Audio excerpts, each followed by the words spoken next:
वचन हम आज वादा करें कि ध्यान से सुनेंगे। प्रभु जो तू कहेगा हम करेंगे। प्रभु आपसे बात चाहता है, अरे आपको आशीष करना चाहता है, आपका विश्वास का कदम चाहता है। वो आइए प्रभु के वचन को सुनिए।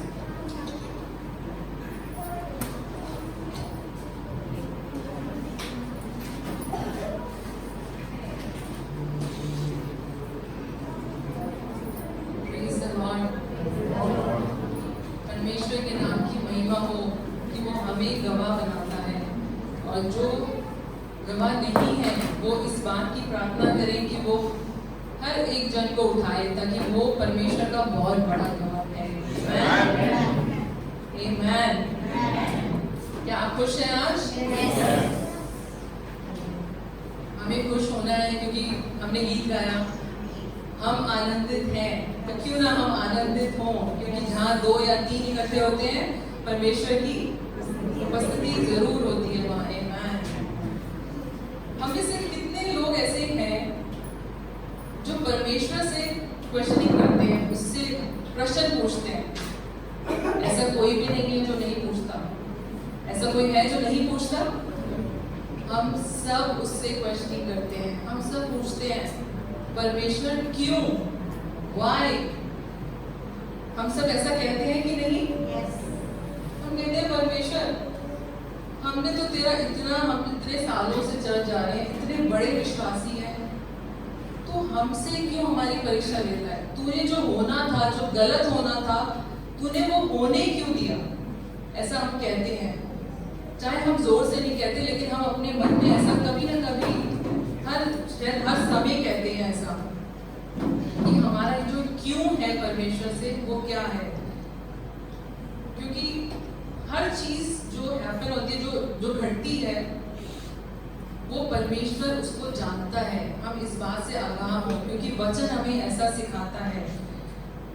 क्योंकि जब बुरी परिस्थितियां आती हैं तो बहुत ही कहते हैं ना, हार्ड सर्कमस्टेंसेस हैं तो हार्ड क्वेश्चंस अराइज होते हैं, तो हमारे क्वेश्चंस बहुत बढ़ जाते हैं कि मेरे साथ ऐसा क्यों हुआ, कि प्रभु ने ऐसा होने से क्यों नहीं रोका, कि मैं इतना फेथफुली चर्च आता था तो उसने इस चीज से मुझे क्यों नहीं रोका, मुझे क्यों इस दुविधा में डाला।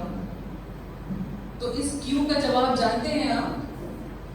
वचन हमें सिखाता है। वचन हमें सिखाता है क्योंकि परमेश्वर भला है और वो हर बात में भलाई ही उत्पन्न करता है। उसके पास हमारे लिए योजना है, हमारी योजना से परे उसकी योजना ऊपर है, और हम उसके प्लान्स नहीं समझ सकते। वचन हमें इस बात के लिए प्रेरित करता है। आमीन। हम परमेश्वर के महान नाम की स्तुति करते हैं। हम हर संडे चर्च आते हैं, शायद हम में से कुछ घर में भी गॉड टीवी देखते हैं, कुछ प्रभु के दासों के वचन सुनते हैं, और हम क्या करते हैं, हम ये सोचते हैं कि अरे परमेश्वर तो हमारे अगेंस्ट है, हमारे विरुद्ध है। लेकिन नहीं, वचन कहता है, और आज हम इस बात को देखेंगे और पढ़ेंगे और समझेंगे कि परमेश्वर हमारे विरुद्ध नहीं है, वो हमारे लिए ही है। आमीन। क्योंकि जीवन में जब बुरी बुरी चीजें होती हैं तो परमेश्वर का अनुग्रह कभी नहीं घटता, वो हमेशा बढ़ता है। हम उस यूसुफ की तरह भी हो सकते हैं, जो पुराने नियम में यूसुफ है, शायद हमने से बहुतों ने उसकी कहानी सुनी है। जो यूसुफ था वो क्या था, वो परमेश्वर पर भरोसा रखता था, और जिस तरह परमेश्वर का अनुग्रह उस पर था वो बढ़ता गया, वो उठता गया, उसका अनुग्रह, परमेश्वर का अनुग्रह उसे उठाता गया। तो आज मैं आपको इस बात से प्रोत्साहित करना चाहती हूँ कि हम भी परमेश्वर के फेवरेट हो सकते हैं, हम भी ऊपर उठ सकते हैं। तो मैं आज आपसे इस बारे में बात करूंगी कि जब शैतान हमारे कानों में आके कहता है कि परमेश्वर भला नहीं है, वो अच्छा नहीं है, तो हमें अपनी जो थॉट लाइफ है, जो हमारे जो विचार करते हैं, सोच विचार का जो जीवन है, उसको कंट्रोल करना पड़ेगा। हमें शैतान को डांटना पड़ेगा कि नहीं, परमेश्वर अच्छा है, वो भला है। आमीन। तो क्यों ना अपने सरों को झुकाएं और वचन पे जाने से पहले प्रार्थना करें। प्यारे पिता परमेश्वर, हम तेरी प्रशंसा करते हैं और तेरा धन्यवाद देते हैं और तेरी आराधना करते हैं आज की सुबह। मांगते हैं प्रभु कि जिस तरह तूने हमें इस योग्य बनाया कि हम तेरा सम्मान करें, होने दे कि हर दिन हर बात में हम आपके सामने आपकी स्तुति प्रशंसा आदर करने वाले बन पाए, और हर बात में तू भलाई उत्पन्न करता है, इस बात को हम समझने वाले बन पाए। आज जो वचन पढ़ा जाता है, जो समझा जाता है, बोला जाता है, होने दे कि हमारे कान इतने खोल कि वो हमारे दिमाग से हमारे दिलों में जाने वाला बनता है। धन्यवाद देते हैं कि वो वचन जो हम सुनते हैं, ग्रहण करते हैं, वो महान फल लेकर आए, यीशु मसीह के नाम में। आमीन। मैं आप सबसे कहूंगी, अगर आपके पास बाइबल है तो आप जरूर उसे खोलें, और हम दानियल की पुस्तक खोलेंगे। दानियल की पुस्तक, और उसमें हम 4वां अध्याय खोलेंगे। कोई सामने से जोर से पढ़ सकता है? उसकी जो सामने आयत लिखी है 14 से 15। मैंने पलंग पर दर्शन पाते समय क्या देखा कि एक पवित्र पहरुआ स्वर्ग से उतर आया। उसने ऊंचे शब्द से पुकारकर यह कहा, वृक्ष को काट डालो, उसकी डालियों को छाड़ दो, उसके पत्ते झाड़ दो और उसके फल छितरा डालो। पशु उसके नीचे से हट जाए और चिड़िया उसकी डालियों पर से उड़ जाए।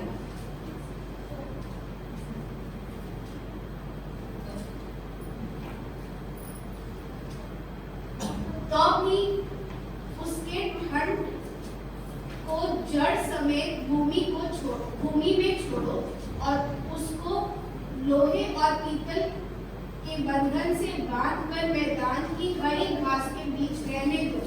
वह आकाश की ओस से भीगा करे और भूमि की घास खाने में मैदान के पशुओं के संग भागी। हम जो यहाँ पर पढ़ रहे हैं दानियल की पुस्तक, शायद हमने बहुत बार दानियल की स्टोरी भी सुनी है कि वो कैसा वफादार था परमेश्वर के साथ।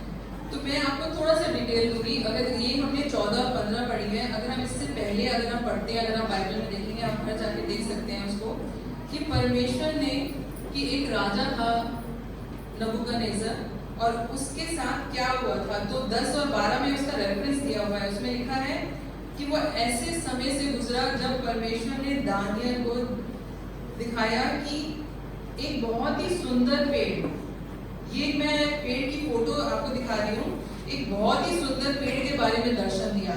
हम इससे बहुत लोगों को दर्शन देते हैं प्रभु, लेकिन हम ये प्रार्थना कर सकते हैं कि वो हमें बताए कि हम उस दर्शन को कैसे समझ पाए।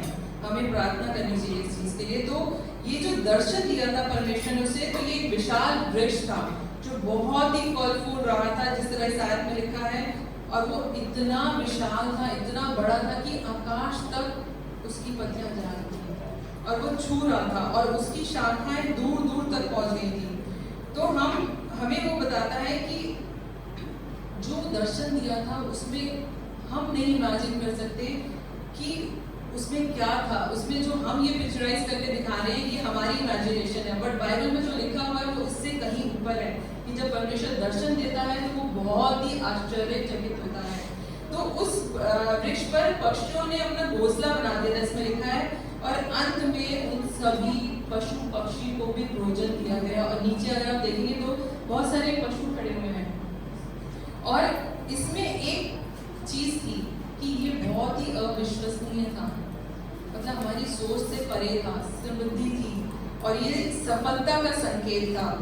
लेकिन फिर इस आयत में लिखा है कि फिर एक समय आया जब परमेश्वर ने कहा कि इसे काट डालो, और जब परमेश्वर ने कहा काट डालो तो हमने हमारी कहानी यहाँ से शुरू होती है जहाँ से हम बात कर रहे हैं। तो मैं आपको ये बताना चाहती हूँ कि नबूकदनेस्सर जो राजा था उसके जीवन में एक भविष्यवाणी थी, और वो ऐसे समय से गुजरने वाला था जो परमेश्वर ने उसे दिखाया था, और वो अपना स्वप्न समझ नहीं पा रहा था। तो उसने दानियल को बुलाया, क्योंकि दानियल को वो गिफ्टेड था परमेश्वर से कि वो सपनों के बारे में इलस्ट्रेट करता था, बताता था।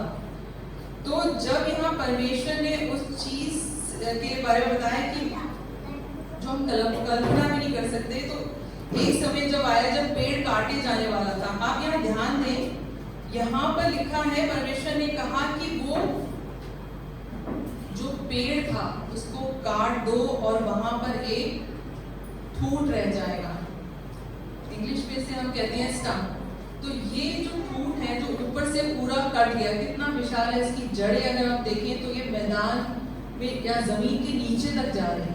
और उसके आगे लिखा है, अगर आप वर्स 15 देखते हैं तो उसमें लिखा है उस ठूंठ को बांध दो। कैसे? उसमें लिखा है क्योंकि एक दिन आएगा जब, जो इस वचन का अर्थ है कि एक दिन आएगा जब उस वचन में जो बोला है, उसने जो सपना दिखाया है उसका, कि उस ठूंठ पर जीवन वापस आ जाएगा। और उसको किससे बांधो? उसको लिखा है कि लोहे और पीतल से हरी घास के बीच में मैदान में। हम इसको क्यों बांधते हैं? अगर हम अपनी नॉर्मल इमेजिनेशन सोचे तो हम इसे क्यों बांध रहे हैं? हमने इसमें से लिखा है लोहे और पीतल से उसको बांधो, क्योंकि अगर हम उसे नहीं बांधेंगे तो वो सड़ जाएगा, उसमें कीड़े पड़ जाएंगे। तो परमेश्वर ने उसे कहा उसे बांधो। तो आज इस फैक्ट के बारे में, इस तथ्य के बारे में मैं आपसे बात करना चाहती हूँ कि परमेश्वर सिर्फ उस चीज का परमेश्वर नहीं है जो उसने हमें दिया है, हमें मिला है। हमें सब कुछ परमेश्वर से मिला है, हम इसका अंगीकार करते हैं। लेकिन परमेश्वर सिर्फ उस चीज का परमेश्वर नहीं है जो हमें मिला है और या जो हमारे पास है। परमेश्वर उस चीज का भी परमेश्वर है जो हमारे पास बचा है। हमने जो खोया है उसका भी परमेश्वर है, लेकिन जो हमारे पास बच गया है उसका भी परमेश्वर है। आमीन। तो हमने जो खोया है, हम कहते हैं ना कि परमेश्वर तूने क्यों ले लिया, तूने क्यों ऐसा कर दिया? उस क्यों का उत्तर है कि परमेश्वर इक्वली उस चीज का भी परमेश्वर है जो हमारे पास बचा हुआ है। क्योंकि जो पेड़ है उसकी तुलना में अगर हम कंपैरिजन करें तो उसकी तुलना में ये जो ठूंठ है ये ज्यादा पोटेंशियल रखता है, ज्यादा सामर्थ्य रखता है। ऐसा वचन हमें सिखा रहा है। तो मैं ये आज बोल्डली और स्ट्रांगली कहना चाहती हूँ कि जो परमेश्वर है वो सक्षम है, वो सॉवरेन है, वो सर्वश्रेष्ठ है और वो कंट्रोल में है, वो हमें पूरे नियंत्रण में है। तो इस बात को हम अंगीकार करें। और जब मैं आपको प्रोत्साहित कर रही हूँ कि हमने कुछ खो दिया है, हम कैसे खोते हैं चीजें? शायद हमारी कुछ चॉइसेस गलत होती हैं, हम कुछ गलत डिसीजन ले लेते हैं, या हम उन लोगों की सुनते हैं जो गलत डिसीजन लेते हैं। इस प्रकार हम कुछ चीजें वो भी खो देते हैं। लेकिन जिस तरह यूहन्ना 10:10 में लिखा है, कोई पढ़ेगा इसे? यीशु मसीह ने कहा, चोर किसी और काम के लिए नहीं परंतु केवल चोरी करने और घात करने और नष्ट करने को आता है। मैं इसलिए आया हूँ कि वे जीवन पाए और बहुतायत से पाए। आमीन। उसने कहा कि मैं इसीलिए आया। लेकिन चोर का काम क्या है? शैतान का काम क्या है जो हमारे कानों में बुदबुदाता है कि परमेश्वर हमें ये सिखा रहा है कि सिर्फ मैं उस चीज का परमेश्वर नहीं हूँ जो उसके हाथ से मिला है या जो हमारे पास है, वो उस चीज का भी परमेश्वर है जो हमारे पास बचा हुआ है, जो हमारे कहते हैं कि He is God of what is left with us। तो इसमें मैं आपको ये चीजें बता रही हूँ कि जब परमेश्वर हमें इन चीजों के बारे में बताता है तो वो हमें इस बात से उत्साहित करता है कि वो हमसे जब कुछ छीनता है, जो हम कहते हैं कि परमेश्वर तूने हमसे छीन लिया, तो वो कुछ ना कुछ ऐसा छोड़ता है जो हमारे भविष्य के लिए उन्नति कर सकता है, हमारे लिए अच्छा हो सकता है, हमारे लिए बेनिफिशियल हो सकता है। तो यदि अगर परमेश्वर हमें कुछ होने देता है तो हमें निश्चित होना है कि उसने हमारे लिए कुछ छोड़ा है। ये वचन हमें सिखा रहा है जो मैं आपको प्रेरित करती हूँ। और वो उन चीजों से जो बची हैं उनसे वो चीजें बाहर लाता है जिससे हम समृद्ध हो सकते हैं, संपन्न हो सकते हैं। हमारे पास बीमारी आ सकती है, मृत्यु आ सकती है, हमारा कोई बहुत ही क्लोज हमारा कोई जा सकता है परमेश्वर के पास, लेकिन हर चीज में वो भलाई उत्पन्न करता है। ये वचन हमें उत्साहित कर रहा है। अगर हम अपने विश्वास पर कायम रहेंगे, अगर हम उस पर भरोसा रखेंगे, तब वो हमें वो चीजें दिखाता है जो हम देखना चाहते हैं। तो मैंने एक छोटा सा ये बताया आपको कि अगर बाइबल से निकाले मैंने कुछ कैरेक्टर्स, नोआ के बारे में आप सब जानते हैं। ये फोटो आप देख सकते हैं कि ये नोआ की फैमिली है पूरी, और परमेश्वर ने क्या कहा था कि तू जहाज बना, तू वो आग बना और उसमें अपनी फैमिली को और जितने जीव जंतु को लेके जा सकता है उनको अंदर लेकर जा। और जब बाढ़ आई तो दरवाजा बंद हो गया। किसने किया दरवाजा बंद? परमेश्वर ने। लेकिन मैं आपको जो हिदायत करना चाहती हूँ ये है कि परमेश्वर चाहता तो वो जो जितने भी दुष्ट थे बाहर, जो इस नाव से बाहर थे, उनको भी इस्तेमाल कर सकता था। परमेश्वर तो कुछ भी कर सकता है, लेकिन उसने क्या किया? उसने उन लोगों को यूज किया जो वो 8 थे अंदर, उनको उस चमत्कार के लिए यूज किया और उनको सुरक्षित रखा। ये परमेश्वर की योजना थी। और क्या हुआ आगे हम सब जानते हैं। उस कहानी के आगे क्या हुआ कि जब वो बचाए गए तो वो कहाँ तक बढ़ गए, उनका परिवार कहाँ तक बढ़ गया। तो जैसे कि इसमें लिखा है यूहन्ना 10:10 में, यीशु ने कहा चोर हत्या करने, चोरी करने और नष्ट करने को आता है, लेकिन जब भी वो हमारे जीवन में आता है तो परमेश्वर कहता है जो तुम्हारे जीवन में बचा हुआ है, जो लेफ्ट आउट है, मैं उसका ही उपयोग करूंगा। तो आप इस बात को समझ पा रहे हैं जो मैं आपसे बांटना चाह रही हूँ कि वचन ये कह रहा है कि कभी भी शायद हमारे पास कोई खिड़की खुली हो, हमारे जीवन की कोई खिड़की खुली हो, दुश्मन उसमें अटैक कर सकता है। शायद उसने कुछ ऐसा चोरी कर लिया हो जो हम सोचते हैं कि हम बोलते रहते हैं कि भाई खड़े होके कि क्या हुआ, कहाँ गया, ऐसा क्यों हुआ। ये सारे हमारे कॉमन क्वेश्चंस हैं जो हम करते रहते हैं। हम आराधना करते हैं, हम संडे को आके खूब वर्शिप करते हैं, लेकिन वो क्वेश्चन हमारे दिमाग में घूमते रहते हैं कि परमेश्वर तेरी हर संडे आके आराधना करता हूँ, लेकिन तू मुझसे ऐसा क्यों करा रहा है? तू जो सामने है, जो तेरी आराधना भी नहीं करता, उनसे तू क्यों ऐसी चीजें क्यों नहीं उनसे छीनता? तो ये जो सब क्वेश्चंस है, तो परमेश्वर हमसे क्या कह रहा है? जो हमारा आज का टॉपिक है कि परमेश्वर बचे हुए से हमें संपन्न करेगा। आमीन। हम अगर दूसरा इसमें देखें, क्योंकि हम बस रोते रहते हैं, हम क्या करते हैं? विलाप करते रहते हैं, अरे परमेश्वर तूने ले गया, तूने छोड़ दिया, तूने उसका यूज नहीं करा, मैं क्या ही करूंगा। तो हमें विश्वास में बने रहना है, लेकिन हमें अपना कार्य करते रहना है कि हमें उसकी स्तुति आराधना नहीं छोड़नी है, क्योंकि परमेश्वर हर स्तुति आराधना का फल देता है। आमीन। आगे मैं आपसे एक वचन के बारे में बात करूंगी कि अय्यूब के बारे में जो बाइबल हमें सिखाती है कि उसने, शैतान ने परमेश्वर से क्या कहा कि ये तो इसलिए संपन्न है क्योंकि इसके पास सब कुछ है, अगर तू ये सब कुछ किसी को भी देगा तो वो तेरे सामने झुकेगा। लेकिन परमेश्वर ने क्या कहा कि तू जा, तेरे को मैं छूट देता हूँ। शैतान को कहा तेरे को छूट देता हूँ, तू उसकी जाके टेस्ट ले ले, उसका परीक्षण ले ले। अब उसके बाद जब शैतान ने परमेश्वर से कहा, बाइबल में लिखा है कि अय्यूब आपकी सेवा इसलिए करता है क्योंकि आपने उसे बहुत आशीषित किया है। लेकिन परमेश्वर हमारे लिए क्या करता है?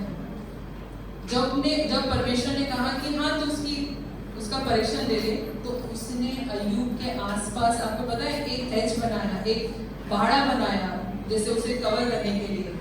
उसने कहा कि फ्लड तो आ रहा है, शैतान उसके लिए इतनी सारी मुसीबतें लेकर आ रहा है, लेकिन परमेश्वर ने उसके लिए वो हेज जरूर बना के रखा, वो बाड़ा बना के रखा।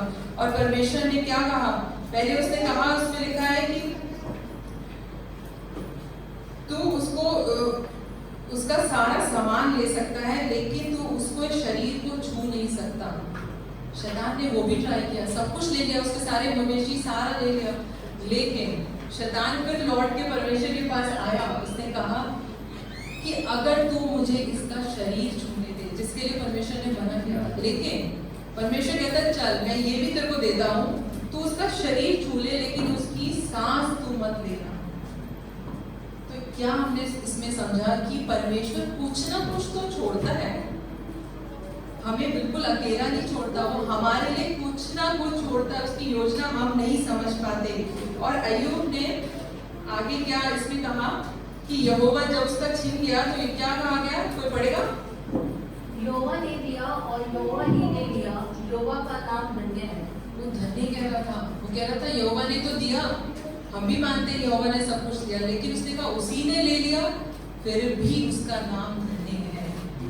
और आगे जब उसने अय्यूब जब खड़ा रहता है और कहता है, ये अगर हम पहले अध्याय में देखेंगे तो इसमें लिखा है,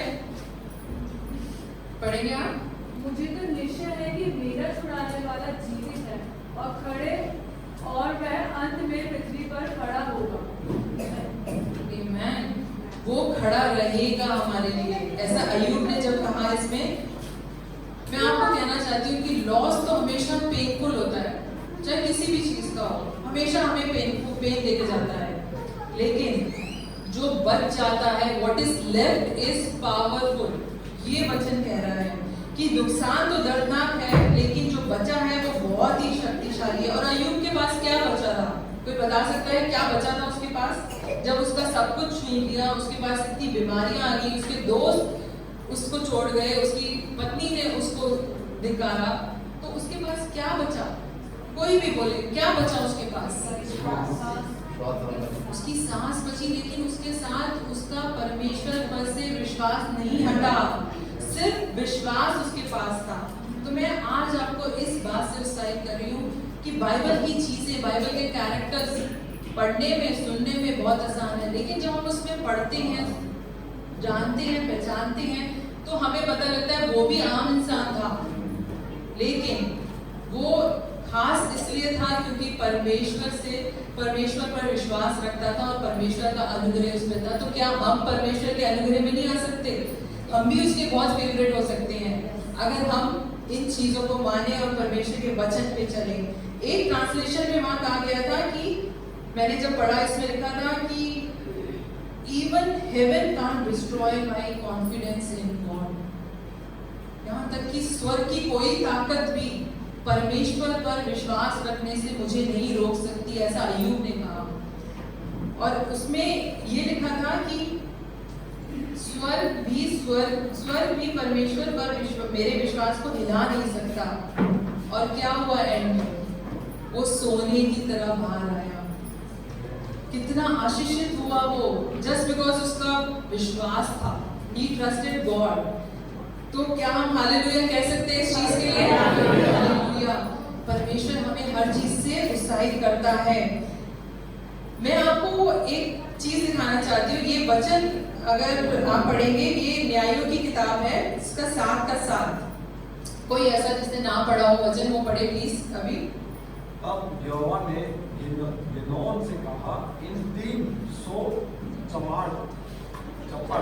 चपट करके पीने वालों के द्वारा मैं तुझको छुड़ाऊंगा और बिगाड़ियों को तेरे हाथ में कर दूंगा और अन्य लोग अपने अपने स्थान को लौट आएंगे। आमीन। ये परमेश्वर कह रहा है कि इन बचे हुओं के द्वारा मैं विद्यानी जो यहाँ पर थे उनको तेरे हाथ में कर दूंगा। यहाँ पर जो मीडियंस थे उनसे परमेश्वर कह रहा था कि उनको छुड़ाने के लिए उसने क्या किया। आप इसमें देखें, इसमें आपको क्या दिख रहा है कि यहाँ पे जो आर्मी थी, जो मिडियानाइट्स की आर्मी थी, वो कितनी थी? 1,35,000। लेकिन परमेश्वर ने क्या किया? परमेश्वर ने मिडियानाइट्स की जो आर्मी थी वो थी कितनी थी? 32,000, 32,000 थी। अब 32,000 जो सैनिक थे, और परमेश्वर कहता है कि ये तो बहुत बड़ा है, सामने वाला जो आर्मी है वो बहुत बड़ी है, और मेरे पास तो, इसके पास जिसको बचाना चाहता है परमेश्वर, उसके पास 32,000 हैं। तो उसने कहा कि जो डरे हुए हैं, परमेश्वर ने कहा वो अपने घर चले जाएं। और उसमें से क्या हुआ? कितने जने चले गए? उसमें से 22,000 चले गए, सिर्फ 10,000 बच गए। कितने डरे हुए थे? 22,000। शायद हम भी उन डरे हुए से हो, शायद। तो जब 10,000 बचे तो परमेश्वर कहता है कि तुम्हारे पास अभी भी बहुत सारे हैं, तुम सामने वाली जो 1 लाख से ऊपर है उसको हरा सकते हो। ये परमेश्वर कह रहा है। जब परमेश्वर कहता है तो हम डाउटफुल हो जाते हैं, हम सोचते हैं नहीं क्या ये परमेश्वर मजाक कर रहा है, सामने 1 लाख से ऊपर है, हम तो 10,000 ही हैं।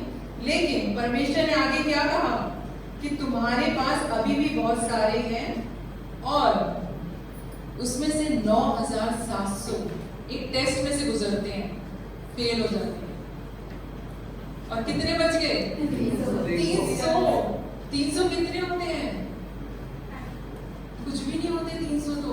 और 1 लाख से ऊपर तो परमेश्वर कार्य देखो। और वो आगे उसमें लिखा है कि उसने जो बचे रहेंगे, परमेश्वर ने वादा किया कि उनके द्वारा मैं मिद्यानियों को तेरे हाथ में कर दूंगा। और तुमने जो खोया है, तुमने जो भी खोया उसके बारे में चिंता मत करो, तुम्हारे पास जो बचा है उसका मैं उपयोग करूंगा। आमेन। परमेश्वर कितनी बड़ी बात बोलता है और उसको करके दिखाता है। ये हमें वचन दिखा रहा है। तो बाइबल खजानों से भरा पड़ा है जो हम रोज सीख सकते हैं। रोज ये हम एक भी इसमें से चैप्टर अगर रोज देखें तो हम क्या नहीं सीख सकते। हम अपनी पूरी पढ़ाई शायद भूल सकते हैं क्योंकि परमेश्वर की पढ़ाई सबसे ऊपर है। आमेन। अब मैं आपको दिखाऊंगी कि ये कौन है। आप पिक्चर देख के इमेजिन करें। सैमसन है, शिमशोन है। ये क्या था इसके पास, क्या खासियत थी? इसके कुछ इसके बालों में परमेश्वर ने उसके कुछ स्पेशल कमिटमेंट्स थे, मतलब परमेश्वर के साथ, कि वो परमेश्वर ने उसे आशीष दी थी। लेकिन एक टाइम आया, ये जो मैंने आपको पिक्चर दिखाई है इसमें वो शेर से लड़ रहा है। और जो मैंने अपने छोटे में सुनी थी कि उसने शेर का मुंह फाड़ दिया, उसका जबड़ा पूरा अलग कर दिया। तो आप इमेजिन करें कितना ताकतवर था वो। अब जब मैंने ये पिक्चर देखी तो मैंने एक और पिक्चर निकाली, जब उसको सबने, जब उसको धोखा मिला और उसका सब कुछ छीन लिया, मतलब कि उसकी अनॉइंटिंग छीन गई, उसकी पोजीशन छीन गई, उनका इन्फ्लुएंस, पावर, सब कुछ छीन गया। उसने अपनी शक्ति खो दी। तो जब उसने अपना सब कुछ खो दिया, अपने बाल तक खो दिए जिसमें उसकी ताकत थी, जब उसने अपने बाल तक खो दिए और उसने अपनी नजर भी खो दी, उसकी दृष्टि भी खो गई, ऐसा बाइबल हमें बताती है। लेकिन परमेश्वर ने कहा कि चमत्कार वो है जो उसके पास अभी बचा है। उसने जो खोया है वो नहीं, जो उसके पास बचा है, चमत्कार उसके पास अभी भी है, जो वो लेकर आ सकता है। और आगे अगर हम पढ़ेंगे उसी चैप्टर में तो परमेश्वर कहता है कि चमत्कार की जो शुरुआत है वो कहाँ से होती है? वो पुनर्स्थापना से होती है। मैंने एक जगह पढ़ा था कि परमेश्वर हमसे जब कहता है कि मैं तुम्हें कभी भी रेंगने नहीं दूंगा, कभी भी तुम्हें मरने नहीं दूंगा, मैं तुम्हें अपने दाहिने हाथ से संभाले रखूंगा। और उसने कहा कि परमेश्वर जिस तरह हमें से वादे करता है तो हम उन वादों को प्रोक्लेम कर सकते हैं। और जब हम वचन से उससे प्रार्थना करते हैं तो वो जरूर सुनता है, क्योंकि उसे पता है कि हम वचन से उसकी वचन में उसको पढ़ रहे हैं और उससे क्लेम कर रहे हैं, प्रोक्लेम कर रहे हैं। तो परमेश्वर इस तरह के बातों के लिए जब हम इससे पढ़ते हैं उसके लिए पहले तो हम धन्यवाद देते हैं उसका। और जब परमेश्वर ने सैमसन से कहा कि जो तेरे पास बचा है मैं उसका प्रभु हूँ। अब इमेजिन कर सकते हैं इस जो 2 पिलर से इसको बांधा था, उसने ताकत जब उसके पास वापस आई, जब उसके बाल दोबारा उगने शुरू हो गए, तो परमेश्वर ने उसको इस्तेमाल करा। उसने अपनी शायद पूरी लाइफ टाइम में इतने सारे फिलिस्तीन्स को नहीं मारा था, लेकिन उसने अपनी मृत्यु के साथ इतनों को मारा कि कोई सोच भी नहीं सकता था। तो परमेश्वर हर समय और हर चीज से हमें आशीषित करता है, इस बात से हम उत्साहित हो। एक और पिक्चर मैं आपको दिखाऊंगी, ये किसकी आपको समझ में आता है? ये क्या पिक्चर है? यहाँ पे मैं आपको ये बता देती हूँ कि ये मोसेस की पिक्चर है, मूसा है ये मूसा की पिक्चर है और इसके हाथ में है राख। एशिस देखिए आपने, जब आग सब कुछ खत्म कर देती है तो हमारे हाथ में राख बचती है, राख। ये हाथों में उसके राख है। और इसमें आगे वचन में लिखा है, कोई पढ़ेगा इसको? निर्गमन की पुस्तक है, उसका 9वां अध्याय। फिर यहोवा ने मूसा और हारून से कहा कि तुम दोनों मिट्टी में से एक मुट्ठी राख ले लो। और मूसा से फिरौन कैसा हमें आकाश की ओर उठा दे, तब वे सूक्ष्म धूल को होकर सारे मिस्र देश में मनुष्यों और पशुओं दोनों पर खगोले और घोड़े बन जाएगी। सो वे भट्टी में की राख लेकर फिरौन के सामने खड़े हुए और मूसा ने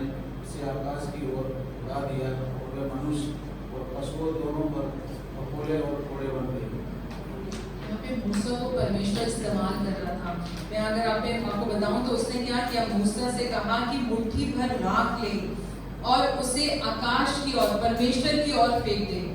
उसने 2 मुट्ठी में उसको बोला कि राख ले, और जब उसने उस मुट्ठी से राख ऊपर फेंकी, जैसे कि हमने इस पिक्चर में देखा है कि उसने कहा कि ये राख तो वही होती है जो आग से सब कुछ जब भस्म हो जाता है, बस कुछ नहीं बचता, तो राख बची थी।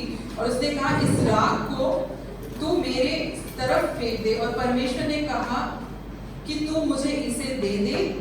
और जब उसने मुट्ठी भर राख उठाई और उसे ऊपर फेंका, तो बाइबल क्या कह रही है कि परमेश्वर ने इसे बदल दिया।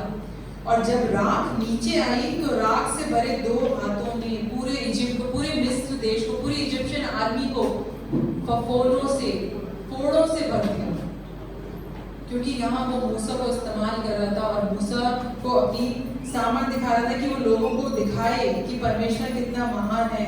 तो परमेश्वर हमें भी यहाँ यही कर रहा है, कह रहा है कि जो कुछ हमारे पास बचा है, चाहे हम किसी भी अग्नि परीक्षा से गुजर रहे हो या गुजरे हो, लेकिन अगर हम उस राख को जो हमारे जीवन में है, हम शायद इस भवन में लाकर उस राख को अगर परमेश्वर की ओर फेंकेंगे तो वो हमें आशीषित करेगा, हमें उस उलझन से, उस बीमारी से, उस जो बुरी बात है, शायद उस नुकसान से भी बाहर निकाल देगा, क्योंकि वो हमें कभी पीड़ित नहीं होने देगा।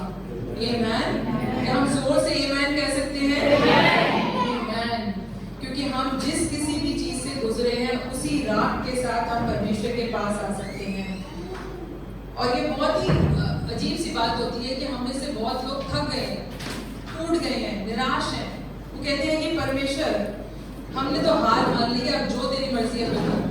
नहीं, परमेश्वर कहता है मैं उसी चीज से तुम्हें बढ़ाऊंगा, उसी चीज से तुम्हें आगे करूंगा, मैं तुम्हारे साथ भी वो टेस्ट करूंगा जो जिस पर तुम्हें टिके रहना है, मेरे वचन पे टिके रहना है, और उसमें बहुत बड़ा चमत्कार है। हम आगे देखेंगे कि ये एक वचन है, कोई पढ़ेगा इसे? जल्दी से कोई पढ़े। फिर यहोवा ने मूसा और हारून से कहा, सॉरी तब दाऊद ने उससे पूछा कि तू किस जन का है और कहाँ का है? उसने कहा मैं तो मिस्री जवान और एक अमालेकी मनुष्य का दास हूँ, और 3 दिन हुए कि मैं बीमार पड़ा और मेरा स्वामी मुझे छोड़ गया। यहाँ पे जो वचन से हम पढ़ रहे हैं उसमें ये मैंने वचन इसलिए डाला है क्योंकि यहाँ पर दाऊद के साथ क्या हुआ था, ऐसा क्या हुआ था, ये उस टाइम की बात है जब दाऊद ने अपना पूरा परिवार खो दिया था, उसका घर पूरी तरह जल गया था।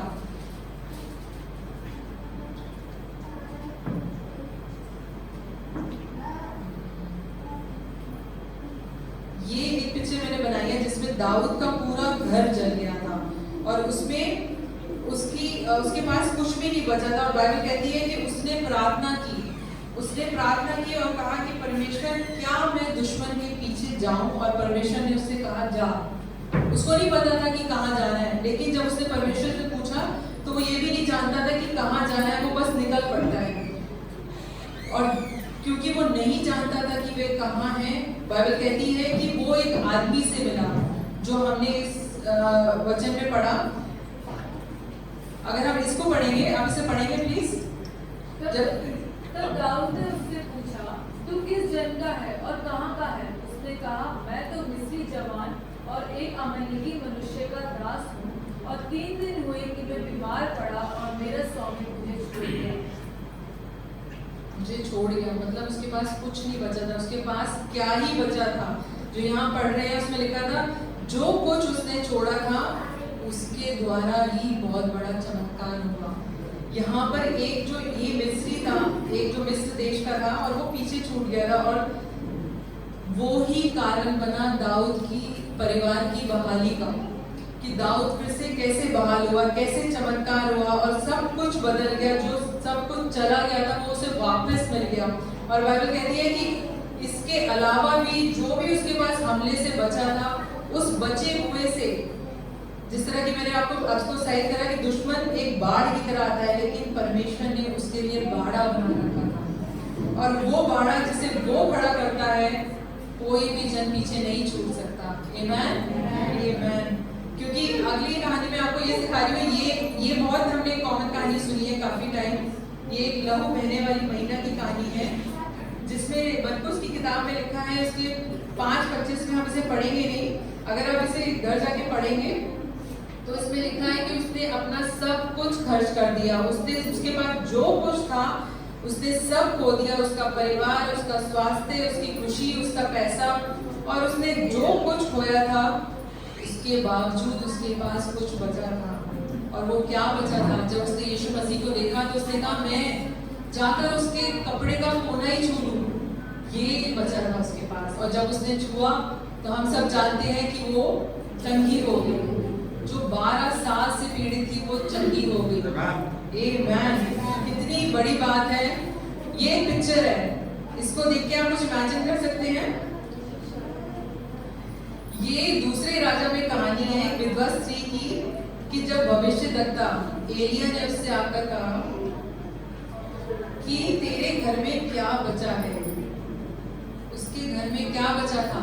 आप अगर देख रहे हैं तो यहाँ पे ये थोड़े से वो बर्तन है, और उसके 2 बेटे हैं, उसका पति मर गया था और उसके पास 2 बेटे बचे थे। और पुराने टाइम में ये हुआ करता था कि अगर वो कर्जदार है तो उसके बच्चे आगे गुलामी करेंगे, ये ऐसा बाइबल में बताया गया है। लेकिन यहाँ पर वो कहती है मैं अपने बच्चों को, दोनों बेटों को खो दूंगी, मैं क्या करूं? तो एलिया ने उसको कहा जितने बर्तन हैं तू वो लेकर आ।